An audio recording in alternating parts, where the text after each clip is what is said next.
কোরআনের কাছে কেউ যদি প্রশ্ন করে, ও কোরআন, এই পৃথিবীতে নাজিল হওয়ার আগে তুমি কোথায় ছিলে?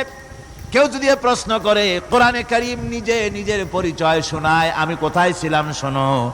বাল হুয়া কুরআনুম মাজিদুন ফি লাউহিম মাহফুজ, বরং এই কিতাব অতীব মর্যাদা সম্পন্ন সুরক্ষিত ফলকে লিপিবদ্ধ ছিল, আমি ছিলাম লৌহে মাহফুজে, সেখান থেকে এসেছি। যদি কেউ প্রশ্ন করে, কোরআন কি কোরআন, তুমি কার উপরে অবতীর্ণ হয়েছ? জবাব কোরআন নিজেই দেয়, ওয়া আমিনু বিমা নুজিলা আলা মুহাম্মাদ ওয়া হুয়াল হাক্কু মির রাব্বিহিম, ঈমান আনো সেই জিনিসের উপরে যেটা মুহাম্মদ সাল্লাল্লাহু আলাইহি ওয়াসাল্লামের উপর অবতীর্ণ হয়েছে। আবার অন্য আয়াতেও জবাব পাওয়া যায়, তাবারাকাল্লাযী নাযালাল ফুরকানা আলা আবদিহি লিয়াকুনা লিল আলামিনা নাযীরা। অতীব বরকতপূর্ণ মহান সত্তা সেই আল্লাহ রাব্বুল আলামিন, যিনি তার বান্দার পরে ফুরকান অবতীর্ণ করেছেন। সুবহানাল্লাহি ওয়া বিহামদি। কোরআনের নাম আমি বলেছিলাম শুধু কোরআন নয়, অনেক নাম আছে। কোরআনের আরেক নাম ফুরকান। কোরআনের আরেক নাম কি? আল ফারকু বাইনাল হক্কি ওয়াল বাতিল। কোরআন হচ্ছে সেই মহাসত্য যা মিথ্যা এবং সত্যের মধ্যে পার্থক্য সূচিত করে, মঙ্গল এবং অমঙ্গলের মধ্যে পার্থক্য সৃষ্টি করে, যা সত্য এবং মিথ্যার মধ্যে তাফরিকা সৃষ্টি করে, সত্যকে মানুষকে বুঝিয়ে দেয়। তার নাম হচ্ছে ফুরকান। এবার যদি প্রশ্ন করা হয়, ও কোরআন, বুঝলাম তুমি লৌহে মাহফুজে ছিলে, বুঝলাম তুমি নবীজির উপরে নাজিল হয়েছো, এবার বলো তুমি কোন মাসে নাজিল হয়েছো? তুমি তো আসছিলা প্রথম কোন মাসে নাজিল হয়েছো? এ প্রশ্ন যদি কেউ করে, কোরআন তার জবাবে বলবে, শাহরু রমাদানাল্লাযী উনজিলা ফীহিল কুরআন, রমজানের পবিত্র মাসে আমি অবতীর্ণ হয়েছি। সুবহানাল্লাহ।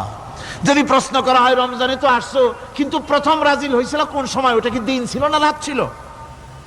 কোরআন তার জবাবে বলে, ইন্না আনজালনাহু ফি লাইলাতিল কদর, কদরের পবিত্র রাতে আমি এই পৃথিবীতে আমার আগমন ঘটেছিল। যদি প্রশ্ন করা হয়, বুঝলাম সবই, কেন নাজিল হয়েছে তুমি? এই পৃথিবীতে তোমার আসার উদ্দেশ্য কি?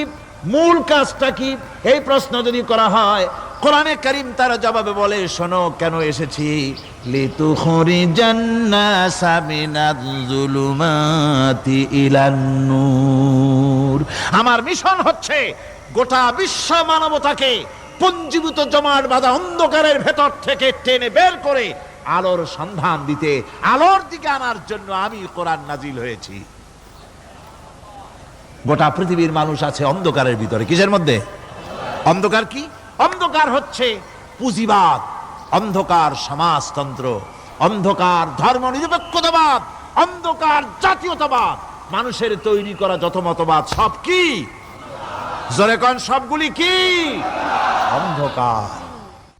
এই অন্ধকারের ভেতর থেকে মানুষগুলিকে টেনে আনবে কোরআন কিসের দিকে? আলোর দিকে।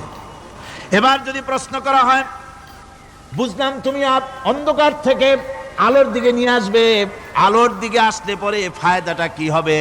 মূল ফায়দাটা বুঝায় দাও, আসল ফায়দা কি হবে তোমারে যদি মানি? কোরআন তার জবাব দেয়, নিজের পরিচয় নিজে তুলে ধরে, ফামান তাবিআ হুদায়া ফালা খাউফুন আলাইহিম ওয়ালা হুম ইয়াহজানুন।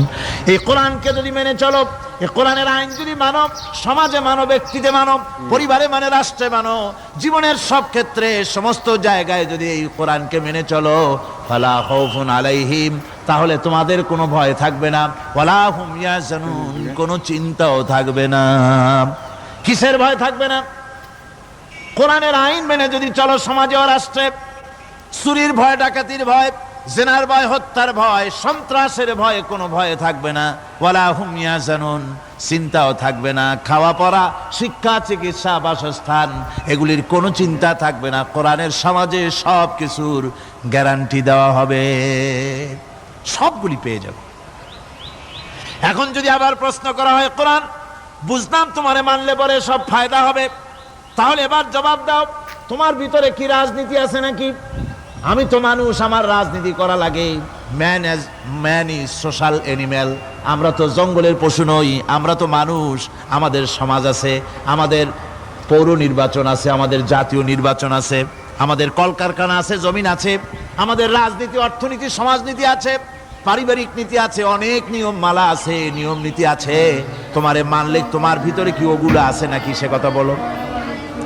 কোরআন তার জবাবে বলে, وَنَزَّلْنَا عَلَيْكَ الْكِتَابَ تِبْيَانًا لِكُلِّ شَيْءٍ وَهُدًى وَرَحْمَةً وَبُشْرَى لِلْمُسْلِمِينَ। কোরআন জবাবে বলে, শুনে রাখো, শুধু অর্থনীতি সমাজনীতি নয়, শুধু রাজনীতি আর শিক্ষানীতি যুদ্ধনীতি নয়, তোমার জীবনে যা কিছু দরকার, ইহকালে যা কিছু দরকার, পরকালে সব কথাগুলি আল্লাহ রব্বুল আলামিন আমি কোরআনের সিনার ভিতরে খুলে খুলে বর্ণনা করে দিয়েছেন। সব কথা এ কোরআনে কারীমের ভিতরে রয়েছে। তোমার এমন কোনো জিনিস নাই যা তুমি কোরআনে কারীমের মধ্যে পাবে না। তোমার সমস্ত প্রয়োজন আমার বুকের মধ্যে আল্লাহ দিয়ে দিয়েছেন। বিজ্ঞান আছে, দর্শন আছে, ইতিহাস আছে, সব আছে এর মধ্যে। তবে কোরআনের মধ্যে বিজ্ঞান আছে বলে আমি এটাকে বিজ্ঞানের কিতাব বলবো না, দর্শন আছে বলে দর্শনের কিতাব আমি বলবো না, রাজনীতি আছে বলে কোরআনকে আমি রাজনীতির কোনো কিতাব বলবো না। কোরআন তাহলে কি? কোরআন হচ্ছে অর্থনীতি, সমাজনীতি, রাজনীতি, পারিবারিক নীতি, মানুষের জীবনের যা কিছু প্রয়োজন, সমস্ত নীতি মালার নীতি গ্রন্থের নাম হতেছে কোরআনে কারীম। সমস্ত নীতিমালার নীতি গ্রন্থ কোরআন। এখানে রয়েছে সব কিছুর উৎস, যেটা গ্রহণ করলে পরে মানুষ আরামে থাকতে পারবে। অমুসলিম নাগরিক বৃন্দ তাদের নাগরিক মর্যাদা পাবে। মুসলমান, কৃষক, নারী, চিকিৎসা, কৃষিবিদ, সাধারণ মানুষ, রং, বর্ণ, ভাষা নির্বিশেষে গোটা মানব সভ্যতা আরামে বাস করতে পারবে। পশু পাখিও আরামে থাকবে, গাছপালাও আরামে থাকবে, যেহেতু নির্দেশ হয়েছে বিনা প্রয়োজনে গাছের পাতাটিও ছিঁড়ো না। ইসলামের সমাজ যদি চালু হয়, গাছেরাও আরাম পাবে, পাহাড়ও আরাম পাবে।